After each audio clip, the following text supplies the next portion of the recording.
আজকে সকালটা কী দিয়ে শুরু করব খুঁজে পাচ্ছিলাম না। ঘুম ঘুম চোখ নিয়ে আমি রান্নাতে ব্যস্ত হয়ে পড়েছি। তো এদিকে আমি আলু ভাজাও হয়ে গেল আর এদিকে সিমুইয়ের পায়েসও হয়ে গেছে।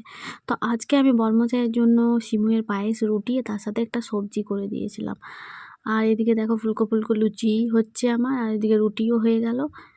তো লুচিটা করলাম, ছেলের টিফিন হবে প্লাস বরের জলখাবার।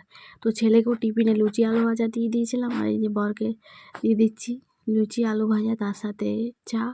তখন প্রায় ঘড়িতে 6:45 বাজে। 6:45তে কিন্তু ওর জলখাবার টাইম হয়ে যায়, তারপরে ও বেরিয়ে যাবে আর আমরাও কিছুক্ষণ পর বেরিয়ে যাব। তো আমিও একটু কিছু কুচুরমুচুর খেয়ে নিলাম, যদিও বা সকালে আমি কিছু খাই না।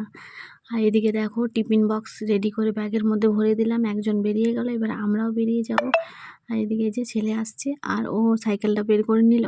তো আমার ভিডিও কেমন লাগলো তোমাদের অবশ্যই জানিও। আমি একটু তোতলে যাচ্ছি ভিডিও ভয়েস দেওয়ার সময়। আস্তে আস্তে। আর আমার সকালটা এভাবেই কাটলো আজকে।